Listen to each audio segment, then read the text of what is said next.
नमस्कार दोस्तों, स्वागत है आपका द ग्राउंड रिपोर्ट में। मैं हूं समीर आत्मज मिश्र।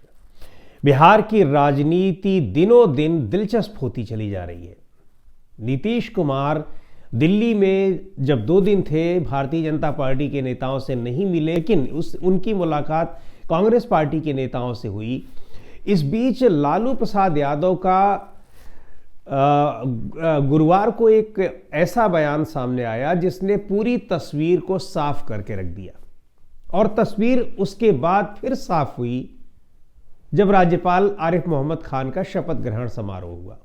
तो आपको शुरुआत से बताते हैं कि गुरुवार को लालू प्रसाद यादव ने एक टेलीविजन चैनल के साथ बातचीत में कहा कि नीतीश कुमार के लिए हमारे दरवाजे खुले हुए हैं, वो आना चाहें तो आ सकते हैं, उनका स्वागत है। लालू प्रसाद यादव ने भी कहा कि वो तो भटक कर इधर उधर चले जाते हैं, हमारे दरवाजे तो हमेशा ही खुले रहते हैं और हमने कभी नहीं कोशिश की कि वो चले जाएं, हमसे दूर हो जाएं। और इस मामले में आपको हमने बताया है कि कांग्रेस पार्टी का समर्थन साथ पहले से ही लालू प्रसाद को मिला हुआ है, क्योंकि बीपीएससी में के छात्रों का जो प्रदर्शन चल रहा है उस पर जो कांग्रेस पार्टी की प्रतिक्रिया आई वो बहुत ही एक डिप्लोमेटिक तरीके की थी। उसमें भारतीय जनता पार्टी को, एनडीए सरकार को तो जमकर घेरा गया, लेकिन उसमें नीतीश कुमार का कहीं नाम नहीं है। खैर, गुरुवार को ही दोपहर के वक्त करीब जब ये राजभवन में आरिफ मोहम्मद खान ने राज्यपाल के पद की शपथ ली, उसके बाद नीतीश कुमार और तेजस्वी यादव की जो मुलाकात हुई, ये बिल्कुल उस समय की तरह की मुलाकात है जब दोनों एक साथ मिलकर सरकार चला रहे थे। और बहुत ही अदब के साथ तेजस्वी यादव ने प्रणाम किया नीतीश कुमार को, और नीतीश कुमार ने भी वात्सल्य भाव से उनको आशीर्वाद दिया। जबकि कुछ दिनों पहले तक तेजस्वी यादव मुख्यमंत्री नीतीश कुमार पर ही हमलावर दिखाई पड़ रहे थे, पर पिछले 2-3 दिनों से उन्होंने भी नीतीश कुमार के खिलाफ अपने तेवर बहुत बदल दिए हैं और बहुत ही सॉफ्ट कर दिया है। ये सारी बातें इस बात का प्रमाण है कि नीतीश कुमार जो प्लानिंग कर रहे हैं पिछले कुछ दिनों से, यानी एनडीए गठबंधन से नाता तोड़कर इंडिया गठबंधन में जाने की जो कवायद कर रहे हैं, वो पूरी की पूरी कवायद अपनी पूर्णता को प्राप्त कर चुकी है। कब इसका ऐलान होगा, कब इसकी घोषणा होगी, कब इससे पर्दा हटाया जाएगा, वो कुछ दिनों की बात है। इसके अलावा गवर्नर आरिफ मोहम्मद खान को भारतीय जनता पार्टी ने केरल से बिहार भेजा, कुछ सोचकर भेजा होगा। हालांकि राज्यपाल का ट्रांसफर तो कभी भी कर सकती है सरकारें, केंद्र सरकार कर सकती है, लेकिन आरिफ मोहम्मद खान को भेजा गया कि शायद आने वाले दिनों में चुनाव है, गवर्नर साहब की मौजूदगी वहां भारतीय जनता पार्टी को कुछ फायदा पहुंचा दे। क्योंकि केरल में आरिफ मोहम्मद खान का कार्यकाल कुछ इसी तरह का रहा कि सरकार से उनके, वहाँ पर जो वामपंथी दलों की सरकार है उससे उनके तालमेल ठीक नहीं रहे, विवाद होता रहा। बिल्कुल उसी तरह से जैसे तमाम गैर भाजपा शासित राज्यों में राज्यपालों के साथ और मुख्यमंत्रियों के साथ तनातनी चलती रहती है, या उपराज्यपाल के साथ, जैसे हम दिल्ली में देख रहे हैं। यही स्थिति केरल में आरिफ मोहम्मद खान के राज्यपाल रहते रही। बिहार में उनको भेजा गया कि शायद वो भारतीय जनता पार्टी के काम आ सकें, या फिर भारतीय जनता पार्टी के पक्ष में कुछ जब ज़रूरत पड़े तो माहौल बना सकें, काम कर सकें, उनको जो कुछ काम करना है। लेकिन आरिफ मोहम्मद खान ने आते ही शपथ ग्रहण से पहले उन्होंने नीतीश कुमार के गांव वो गए, लालू प्रसाद यादव के घर गए, उनसे मुलाकात की। और ये मुलाकातें सिर्फ इसलिए नहीं मायने रखती हैं कि दोनों ही नेता, खैर नीतीश कुमार तो मुख्यमंत्री ही है, लेकिन लालू प्रसाद यादव भी पूर्व मुख्यमंत्री रहे हैं, या उनकी पत्नी पूर्व मुख्यमंत्री रही है राबड़ी देवी, या फिर तेजस्वी यादव पूर्व उप मुख्यमंत्री रहे हैं। नहीं, महत्वपूर्ण बात यह है कि ये तीनों ही लोग, यानी आरिफ मोहम्मद खान, तेजस्वी यादव और लालू प्रसाद यादव, ये जनता दल के दिनों के एक साथी हैं। इन लोगों ने उस समय जब बीपी सिंह के नेतृत्व में जनता दल का गठन हुआ था तब के साथी है, साथ मिलकर इन्होंने काम किया है, सरकार में रहे हैं, और एक लंबी पारी उसमें इन लोगों ने खेली है। तीनों के तीनों ही जनता दल से निकल कर आए, अलग अलग पार्टियां बनाई, और आरिफ मोहम्मद खान ने पार्टी नहीं बनाई। आरिफ मोहम्मद खान फिर अपना पार्टियों कि अलग अलग पार्टियों में रहते हुए अब फिलहाल वो राज्यपाल हैं, राजनीतिक रूप से किसी दल में वो नहीं है।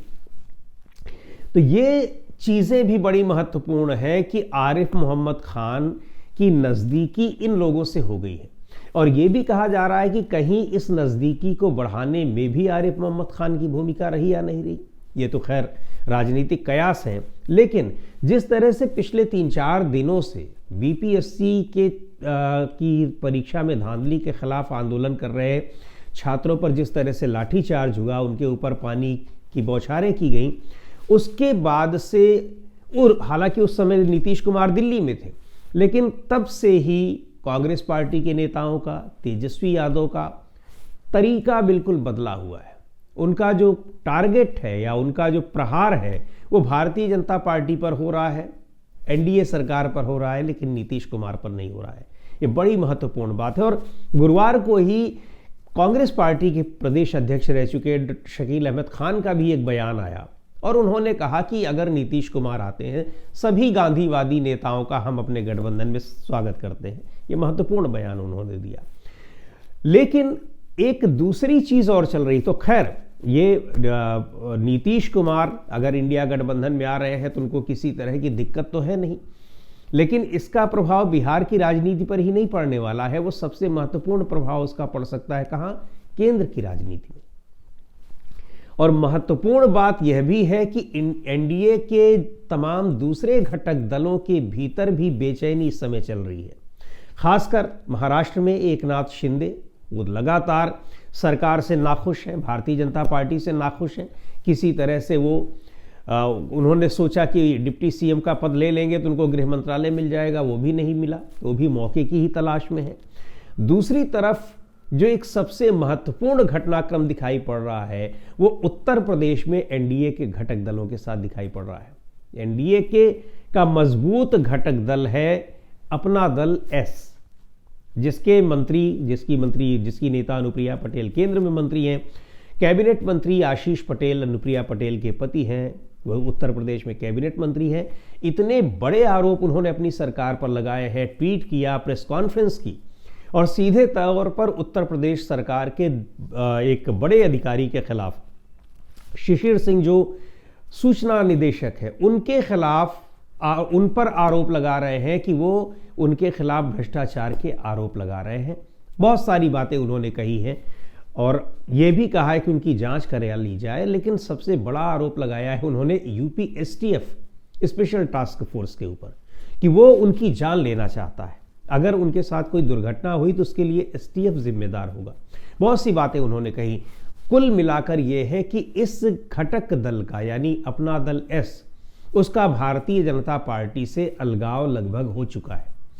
हालांकि इस मामले में एक बात और भी है कि अपना दल के नेता, चाहे अनुप्रिया पटेल और आशीष पटेल, ये केंद्र सरकार की ओर से ज़्यादा प्रभावित दिख रहे हैं और यह इस विवाद को केंद्रीय बीजेपी की केंद्रीय यूनिट और बीजेपी की राज्य यूनिट, यानी केंद्र सरकार और राज्य सरकार के बीच ये इस टसल को देखा जाएगा, जिसमें केंद्र सरकार के मोहरे के तौर पर आशीष पटेल और अपना दल एस काम कर रहा है, ऐसा कहा जा रहा है। क्योंकि जैसे ही लोकसभा चुनाव में भारतीय जनता पार्टी की हार हुई और हार के कारणों की समीक्षा होने लगी, उसी समय तमाम मुद्दों पर अनुप्रिया पटेल ने राज्य सरकार को जबरदस्त तरीके से घेरा। और सबसे ज्यादा घेरा ये कि पिछड़े लोगों को के साथ अन्याय हो रहा है उत्तर प्रदेश में, तो ये उससे भी जुड़ा माना जा सकता है। लेकिन एनडीए के घटक दलों में जिस तरह की अब एक बेचैनी दिखाई पड़ रही है, एनडीए से अलग होने की एक बेचैनी दिखाई पड़ रही है, वो बहुत बहुत महत्वपूर्ण है। और इन सब में जो आग में घी का काम किया है, वो काम किया है गृह मंत्री अमित शाह के राज्यसभा में दिए उस बयान ने, जो 11-12 सेकंड की एक क्लिप है जिसमें उन्होंने बाबा साहब डॉक्टर भीमराव आम्बेडकर के लिए अपमानजनक बातें कही हैं। उसको लेकर एनडीए के घटक दल भारतीय जनता पार्टी के साथ आने को कतई तैयार नहीं है। उस मुद्दे पर वो गृह मंत्री अमित शाह का या भारतीय जनता पार्टी का साथ देने को राजी नहीं है। हालांकि इसके लिए बाकायदा एनडीए की बैठक बुलाई गई, लेकिन नीतीश कुमार तो उस बैठक में पहुंचे ही नहीं। दूसरे घटक दलों ने भी उससे दूरी बनाए रखी और उसके बाद भी, उस बैठक के बाद भी किसी ने अमित शाह के समर्थन में कोई बात नहीं कही। तो इस मुद्दे पर अमित शाह बुरी तरह से घिरे हुए हैं, भारतीय जनता पार्टी बुरी तरह से घिरी हुई है। और अगर बिहार की राजनीति केंद्र पर भी असर डालने जा रही है तो उसके पीछे सबसे बड़ा कारण, जो तात्कालिक कारण है, वो हो सकता है वो गृह मंत्री अमित शाह का ये बयान हो सकता है। तो देखते रहिए, बहुत ही दिलचस्प राजनीति हो रही है इस समय बिहार में, और बिहार की ये राजनीति कई राज्यों की राजनीति को भी प्रभावित करती दिख रही है। और सबसे बड़ी बात कि ये केंद्र सरकार के अस्तित्व को संकट में डाले हुए है। तो दोस्तों, आज की इस वीडियो में इतना ही। अगले वीडियो में फिर मिलेंगे एक नए विषय के साथ, एक नए मुद्दे के साथ।